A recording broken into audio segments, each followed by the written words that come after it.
Cricket Today here with another special segment. Rather than the usual panel, we've brought us some extra knowledge. I'm here again with Daniel Cherny, Code Sports journalist who knows the ins and outs of Test cricket at the moment, live from New Zealand. How you going, Dan? And thanks again for coming on. No worries, Liam. Good to be with you. Good to be with you. Awesome first test, the Aussies. It was a fun test, even though the Aussies did smash them. You covered that over in Wellington, which was really good fun. At the Basin, really cool ground, actually. Saw you write an article, actually, Dan, about Carey's poor form, bit of inconsistency. Marnus also, a lot of talk around him and his form over the last 12 months. Do you think either of them will be dropped, maybe in the near future, maybe not this next test? And who do you think the best replacement is in that near future? Oh, look, I think they're going to play this test in Christchurch, barring some late issue. I don't think that there's any risk there. I mean, there's no spare keeper in the group, so clearly Carey's fine, and they're not going to bring in Matt Renshaw for Marnus at this stage. Definitely. So, no, they're both fine for now, but they're both under pump to varying degrees. I think Carey's probably under more pressure from a selection perspective, just because you do have potentially a very strong replacement there in Josh Inglis, who's just made a big century in the Sheffield Shield for Western Australia. Hasn't played a lot of red ball cricket in recent times because he's been around the Australian one-day squad or even as a spare keeper on the Australian Test squads. But look, he's done very well there. So, look, I think for Carey, if he doesn't make some runs in this match, I think that we're going to see a long 9-month build-up into that next Test series where I think there'll be a real discussion to be had against it for the series against India. As I said, Marnus, look, I think he's got so many credits in the bank that I know while he's had 13 or 14 months, I still think, I can't envisage him not playing there, even regardless of how he goes here in the start of next summer. Look, I suppose at a certain point, no one's 100% safe. If you continually made, if you continue to make ones and twos, then I suppose he's potentially under pressure. But I don't think, as I said, there's any imminent danger. And in terms of who'd be replacing him, look, Matt Renshaw is the spare batter on the side. I suppose he's notionally in the whole position for the next group in. But there's so much cricket to be played between now and then that it could be any number of guys. I mean, you're looking at guys like Nathan McSweeney and Bo Webster, Cameron Bancroft, if they wanted to shuffle things around, Marcus Harris. Nick Maddison's having a very good run for Victoria. So there's any number of guys that I think could be next year, but again, it's so far away that it's almost a moot point.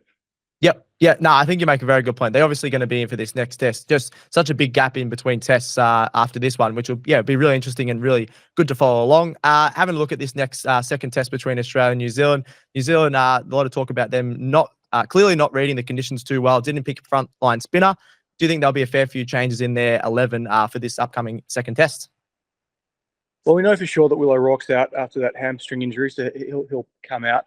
Look, I think they will strongly consider Ben Sears, who's the uncapped quick in the squad, who they brought in, just because of the extra pace that he provides. And then I think it'll probably again come down to a choice between Scott Kugelheim, the extra seamer, or Mitchell Santner, the left-arm spinner. And I suspect that will go for Santner, having been burnt by a lack of frontline spin option there in Wellington. Now, look, Santner is not of the quality of Nathan Lyon, but I think that they've been burnt a bit, and they'll be pretty gun shy about going in with the 4 quicks once more after the struggles they had there. Glenn Phillips also did a very good job in Wellington, but I suspect those will be their changes.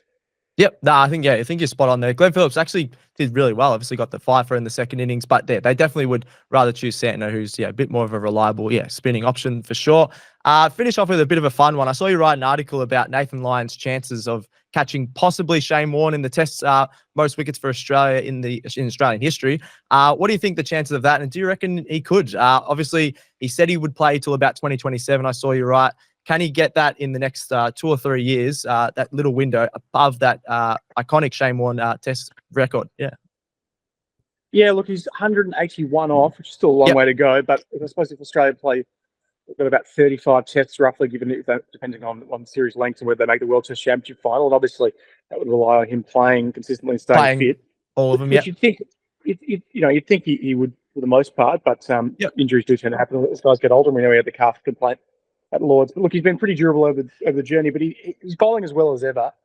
His numbers suggest that. He's getting so much bounce. It was really helped by the bounce in Wellington. He looks like he's out-thinking batsman. I mean, he did that with Kane Williamson and Rashford Ravindra. So, look, I think he's going to come close. If I was a betting man, I'd say he probably falls just short. But as he touched on, he's spoken about being keen to play those 2 series in England and India in 2027, where where he hasn't experienced an outright series win before during his career. So I think a Test series win, I could say. So there's there's incentive to him to play, and he's as hungry as ever. And he's not playing other formats, so he can focus his energies on those. And yeah, look, I can definitely see him getting well past 600.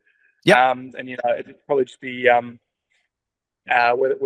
other issue obviously he has is that there's only a finite amount of wickets in every game, and he's got a pretty good few other bowlers who have taken off him. So that's Very the nature of a stat like that. And ultimately for these guys, it's not really about the individual numbers; it's about the team wins. Yep. And for him, if he can try to get there, and as the way it looks, it's in Australia's best interest to try and get him to those series in the form that he's in. So things can change, but look, I think he'll get close. Yeah. Yep. No, I think you're right. I think he'll get to that high, 600, 650 plus possibly. But yeah, it'd be really tough to catch that obviously Warne mark, which is so iconic and yeah, really tough to get to. I think that's it, Dan. We've covered a bit there. We covered the past test, the new test coming up, the second test, and a bit of Lyon talk of records. I don't mind that at all. I think that's it. Check out Daniel Cherny on Code Sports. Some great articles at the moment and all over Twitter. Thanks heaps for coming on, Dan, and good luck in the test in New Zealand. No worries, mate. All good.